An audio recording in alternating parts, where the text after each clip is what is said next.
لیکن وہ لوگوں کی تعداد تو ظاہر نہیں تھی. وہ جو پھر آئے وہ بالکل ٹرینڈ لوگ تھے. پختونخوا کی گورنمنٹ ان کے پاس ہے, گورنمنٹ کے وسائل, جی بی گورنمنٹ کے وسائل. ممکن ہے کہ طالبان کے بھی کچھ دھڑے افغانستان سے انہوں نے, مطلب یہ بنیادی طور پہ مسلح افراد, کرمنلز, اور انتقال اقتدار کے لیے وہ طریقہ جو ہمیشہ سے یعنی ہمیں وہی لوگ پسند ہیں نا, عبدالی, غوری, بابر, یہی لوگ ہمیں پسند ہیں. تو اسی طرح کا ایک غالباً کوئی خواب دیکھ کر وہ آئے تھے پشاور سے کہ ہم قبضہ کریں گے ایک نیوکلیئر کنٹری کے کیپٹل پہ. اور سعادت حسن منٹو کا ایک افسانہ اگر آپ نے نہ پڑھا ہو تو ضرور پڑھیے گا, اس کا نام ہے کھول دو. کھول دو. تو کل عدالت نے حکم دیا کیپٹل کے لیے پولیس کو, انتظامیہ کو, راستے کھول دو, کھول دو, کھول دیے گئے. بڑا ہی بدتمیز درخت ہے. دیکھیں نا, یہ باز نہیں آ رہا ہے. اس کو پتہ ہے کہ پاکستان میں, سوری, برطانیہ میں جمہوریت ہے. دیکھیں نجائز فائدہ اٹھا رہا ہے, یہ بار بار نجائز فائدہ اٹھا رہا ہے. اس کو پتہ نہیں ہے کہ یہ اسلام آباد میں اگر ہوتا ہے, اس کو سمجھ آ جاتی کہ درخت کی حیثیت اور اوقات کیا ہوتی ہے. تو اینی وے, اسی طرح کے بدتمیز درخت ہوں گے جو خوشی سے لہرا رہے ہوں گے ہواؤں سے, پھولوں سے. تو ان کو پھر آ کے آگ لگائی گئی, املاک کو جلایا گیا, پولیس چوکیوں پر حملے ہوئے. میٹرو اسٹیشن جو بس عام آدمی کی سواری ہے نا, وہاں پہ ظاہر ہے کسی بڑے آدمی کا تو آنا جانا ہوتا نہیں ہے بس میں, تو اس اسٹیشن کو جلایا. آتش بازی پوری مکمل انتظام کیا گیا ارطغرل کے لیے کہ ارطغرل آ گیا ہے تو تباہی ہوگی. لیکن کیا کریں کہ وہ ساری کی ساری خواہشوں کے باوجود اور ارطغرل کے انتظار کے باوجود, ایک عبدالی اور غوری کے انتظار کے باوجود, لوگ وہ فسادی بھی اتنے اکٹھے نہیں ہو سکے جو آ کے مکمل طور پہ قبضہ کر لیں. وہ پھر بچ گیا پاکستان. تو اب یہ عالی مقام حضرات جو ہیں, اب ان کو وہ سعادت حسن منٹو کھول دو. اب اس طرح کی چیزوں پہ مزید اس لائن پہ. اچھا, تو ڈی چوک, سپریم کورٹ کا حکم ڈی چوک کا بالکل نہیں تھا. عمران خان نے جب یہ ڈی چوک کا اعلان کیا کہ وہاں پہنچے تو ظاہر ہے it was contempt of court, توہین عدالت تھی. لیکن یہ عدالت نے طے کرنا ہوتا ہے کہ اس کی توہین کیا ہے اور کیا نہیں ہے. تو آج سپریم کورٹ میں محترم چیف جسٹس صاحب نے خود یہ بتایا کہ یہ دیکھیں آپ, یہ چھوٹی چھوٹی باتوں پہ نا وہ کیا کریں. آگ وغیرہ لگ گئی, ٹھیک ہے, وہ لگ گئی تو کیا ہوا بھائی, قیادت تو نہیں تھی نا, ایسا ہو جاتا ہے, چھوٹی موٹی باتیں مٹی پاؤ. اور یہ بھی انہوں نے فرما دیا, ظاہر ہے درستی فرمایا ہے کہ بھائی توہین عدالت کیسے کی ہے عمران خان نے, ممکن ہے کہ اس تک ہمارا پیغام ہی نہ پہنچا ہو, تو اس میں تو قصور حکومت کا ہے جس نے ہمارا پیغام ہی نہیں پہنچایا. میں سمجھتا ہوں کہ شہباز شریف صاحب اور ان کی حکومت اور تمام لوگوں کو, اور مطلب ہے ان کو شکر ادا کرنا چاہیے کہ عالی مقام نے, عالی مرتبہ جج صاحب نے توہین عدالت نہیں لگا دی حکومت پر, اور کہ تم نے, اور پولیس پر توہین عدالت. میرا خیال ہے کہ شاید ممکن ہے کہ وہ لگا دیں کہ لوگوں, یہ تو آدھا شہر ابھی مطلب ہے, یہ تو وہ اس طرح کے تو نہیں ہوئی نا بات جو ہونی چاہیے تھی. کیونکہ ٹرانسفر آف پاور جو ہے, جس طرح بادشاہ بادشاہوں سے لیتے ہیں, ہمارے تو بیسکلی ذہنوں میں وہ فلمیں چلتی ہیں, یا پھر وہ سعادت حسن منٹو کا افسانہ کھول دو, آپ سمجھ رہے ہیں. اچھا, تو آج وہ خیر کلیئر ہو گیا, ان کو کلیئر کر دیا گیا. عمران خان صاحب جو ہیں انہوں نے, بندہ ہی نہیں تھا وہاں, بندہ ہی نہیں تھا, وہ جو جہاں بیٹھے ہوئے تھے دھرنا دینے کے لیے, وہاں بندہ ہی اویلیبل نہیں تھا, کوئی لوگ ہی نہیں تھے. تو طلعت حسین جو کہ بڑے باخبر صحافی ہیں, انہوں نے ٹویٹ کیا کہ خان صاحب کو بتایا گیا ہے کہ بھائی, اوہ بھائی, یہ بہت امبیرسنگ لوگ ہیں آپ کے ساتھ, ناٹ ایون کلوز, آپ وہ انتقال اقتدار اس طرح ذرا کروانا مشکل ہو جائے گا, تو مہربانی فرما کے جائیں. تو پھر خان صاحب پہلے بنی کالا گئے, اب سننے میں آ رہا ہے کہ وہ پختونخوا کے ہیلی کاپٹر پہ بیٹھ کے واپس پشاور چلے گئے ہیں, جہاں پہ وہ اپنے پسندیدہ افسر کے ساتھ, ان کو حکومت ہے چونکہ ظاہر ہے پختونخوا میں ان کی, تو وہ اب بیٹھ کے 6 دن کا انہوں نے اعلان کیا کہ 6 دن کے بعد وہ آئیں گے. ممکن ہے کہ 6 دن وہ اب ان جنگجوؤں کو ساتھ میں لانے کی کوشش کریں جو اس دفعہ رہ گئے, یا وہ تباہی پھیلانے میں یا انتقال اقتدار میں, یعنی جس طرح بادشاہ لیا کرتا تھا, اگر کوئی کمی عمران خان کے پاس رہ گئی ہے تو وہ کوشش کریں گے کہ اب کون سی نئی جتھا وہ لے کر آئیں 6 دن کے بعد یا 10 دن کے بعد. لیکن عمران خان کے چاہنے والوں کے لیے جو کہ ہر جگہ موجود ہیں, اب تو یہ خیال آتا ہے کہ ہر جگہ موجود ہیں, گراؤنڈ پہ عام لوگوں میں اتنے لوگ موجود نہیں ہیں جتنے ٹاپ پر ہیں. تو دیکھتے ہیں کہ وہ اب آگے مزید خان صاحب کے لیے کیا راستہ بچھاتے ہیں. بیسیکلی سپر مین, یہ جو ہے نا ایک کلیکٹیو وزڈم, معصوم وزڈم, اس کو ایک سپر مین مانگتا ہے وہ. تو سپر مین کچھ بھی کر سکتا ہے, اس کے ساتھی بھی کچھ کر سکتے ہیں, ان کو سب کچھ آزادی ہے. آخری بات یہ ضرور یاد رکھیے گا کہ انگریز نے جب ہندوستان کو فتح کیا, بنگال سے شروعات کی,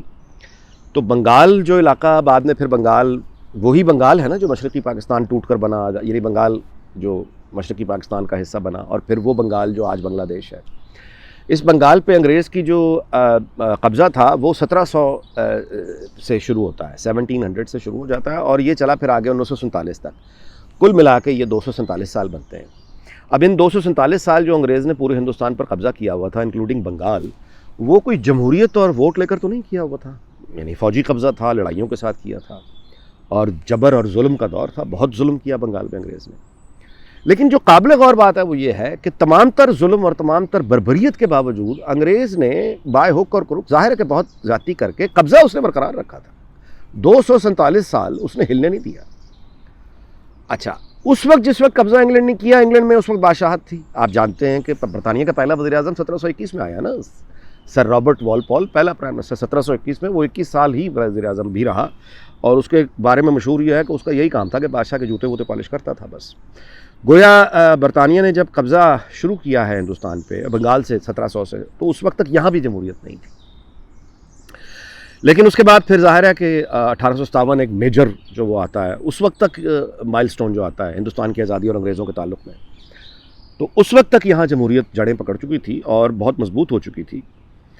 بعد میں پھر جمہوریت ظاہر ہے کہ تھی، جب پھر فرسٹ ورلڈ وار ہوئی، سیکنڈ ورلڈ وار ہوئی، یہاں پہ حالات بہت ہی عجیب ہو گئے، چھوڑنا پڑا قبضہ۔ لیکن قابل غور بات یہ ہے کہ جو بنگالی جن کو انگریز کی فوج نے، یہی فوج تھی نا، یہ انگریز کی بنائی ہوئی فوج ہے نا ابھی تک، تو مطلب بنیادیں تو انہوں نے ڈالی ہوئی ہیں، تو یہ وہ ٹرینڈ آرمی ہے انگریزوں کی جنہوں نے انگلینڈ میں بادشاہت ہو یا جمہوریت ہو، دونوں صورتوں میں یہاں کی فوج نے کنٹرول اپنا مکمل رکھا ہوا تھا ہندوستان پہ انکلوڈنگ بنگال، کیونکہ وہ جو آپ کہیے ڈیسیجن میکنگ تھی، وہ جو پالیسی میکنگ تھی، ڈیسیجن میکنگ تھی، اس میں آہستہ آہستہ برطانیہ کی پارلیمنٹ کا انپٹ آنا شروع ہو گیا تھا، یہاں کی حکومت کا انپٹ آنا شروع ہو گیا تھا، یعنی وہاں کے جو وائس رائز ہوتے تھے وہ سارے فیصلے، یعنی اس زمانے میں کمیونیکیشن کو آپ ذہن میں رکھیں، فاصلوں کو، تو بہرحال یہاں کا ایک انٹلیکٹ وہ شامل ہوتا تھا۔ آپ غور کیجئے کہ یہاں بادشاہت تھی اور یہاں جمہوریت تائی قبضہ برقرار رہا، لیکن وہی فوج تھی جس نے 47 کے بعد اسی طرح اس قبضے کی کنٹینیوٹی جو انگریز کے دور میں تھی اس کو برقرار رکھنا چاہا، لیکن ڈیسیجن میکنگ چونکہ خود ہمارے جنرلز کے پاس آ گئی تھی، پیچھے انگریز کا سویلین کا پارلیمنٹ کا اور ایکسپیرینسڈ فوج، یہ تو جیتے ہوئے لوگ ہیں نا، انہوں نے تو دنیا فتح کی ہوئی ہے، ہارے تو نہیں ہیں، تو مطلب یہ جو ہے انہوں نے قبضہ برقرار رکھا، لیکن جیسے ہی انگریز کی ہی بنائی ہوئی فوج تھی، سب کچھ ویسا ہی تھا، لیکن جب وہ ڈیسیجن میکنگ ہمارے جنرلز کے پاس وہاں آئی ہے تو 247 سال ایک طرف اور 24 سال ایک طرف، 24 سال میں وہ دوبارہ آزادی لے چکے تھے، کیونکہ ڈیسیجن میکنگ اب یہاں کی مقامی ہو چکی تھی، انگریز نکل گیا ہوا تھا اس سے، آبادی بھی وہی بنگال کی، کنٹرولنگ اتھارٹی بھی وہی، یعنی ہماری فوج، کنٹرول انگریز کے پاس تھا، بالکل ٹھیک تھا، کنٹرول ہم لوکل ہو گیا، 24 سال میں فنش ہو گیا کام۔ اب آپ میری بات سمجھ رہے ہیں؟ تو جس کا مطلب یہ ہے کہ جب تک سویلین انپٹ نہیں ہوگا ڈیسیجن میکنگ میں، جب تک پوری سوسائٹی، آپ جبرن بھی اگر کوئی قبضہ رکھنا چاہتے ہیں تو جبرن بھی قبضہ برقرار نہیں رہے گا، it is as simple as that.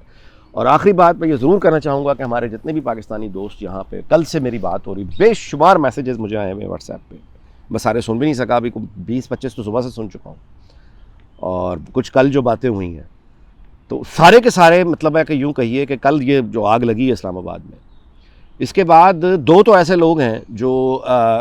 کہہ رہے تھے کہ پاکستان جانا ہے، انہوں نے وہ واپس شفٹ ہو، وہ رک گئے ہیں، انہوں نے کہا نہیں، توبہ ہوئی ہے، نہیں جا رہے وہ، اب یعنی انہوں نے کوشش یہ تھی کہ سرمایہ وغیرہ لگائیں، اب نہیں جا رہے۔ اور دوسرے جو باقی جن سے بات ہوئی وہ سب کے سب اجتماعی طور پہ مقام شکر ادا کر رہے تھے اور اللہ کا شکر ادا کر رہے تھے کہ وہ پاکستان میں نہیں رہتے، وہ یہاں پہ آ چکے ہیں، جہاں اللہ کی رحمتیں برستی ہیں، جہاں انسانوں کو انسان سمجھا جاتا ہے، جہاں ہوائیں چلتی ہیں، پھول کھلتے ہیں، جہاں لوگ پرندوں سے پیار کرتے ہیں، جھیلوں سے پیار کرتے ہیں، خوشبو سے پیار کرتے ہیں، اچھے کپڑوں سے پیار کرتے ہیں، خوبصورتی سے پیار کرتے ہیں، صفائی سے پیار کرتے ہیں، یہاں ججز واقعی ججز ہیں، یہاں کے پولیٹیشنز واقعی لوگوں کو جواب دہ ہیں، یہاں کے جنرلز واقعی پروفیشنل سولجر، مطلب پروفیشنل آرمی کو ہیڈ کرتے ہیں، وہ اللہ کا شکر میں نے دیکھا جتنا وہ کل سے ادا کر رہے ہیں کہ وہ یہاں رہتے ہیں، چلے بڑی اچھی بات ہے۔ وہ تمام لوگ جو بے قرار رہتے تھے یہاں واپس جانے کے غم میں ہلکان، ان کو کافی افاقہ ہوا ہے، اس کے لیے بھی ظاہر ہے کہ ہماری اشرافیہ، دیکھیں نا یہ بدتمیز، یہ درخت جھوم رہا ہے خوشی سے، جھومے جا رہا ہے، ایسے پتا ہے اس کا بگاڑ کوئی کچھ نہیں سکتا۔ پرندے دیکھیں کتنے گستاخ ہیں، گانے گا رہے ہیں، گیت گا رہے ہیں، ان کو پتہ ہے کہ نہ کوئی جلانے والا، نہ کوئی گولیاں، نہ کوئی دھوئیں، نہ کوئی شیل آنسو گیس کے، ان پرندوں کو ہونا ہی کچھ نہیں ہے چاہتے ہیں۔ دیکھیں یار کیسے بدتمیز پرندے، گستاخ ہیں۔ برطانیہ میں رہتے ہیں نا، پرندے گستاخ ہو ہی جاتے ہیں۔ آپ کا بہت بہت شکریہ جی، اللہ تعالیٰ پاکستان کو شاد و آباد رکھے، اس کے سارے ہمسایوں کو، پوری دنیا کو برطانیہ امریکہ سمیت شاد اور آباد رکھے۔ آپ کا بہت بہت شکریہ، اگلے ویلاگ میں ملاقات ہوگی، اپنا خیال رکھیے گا، اللہ حافظ۔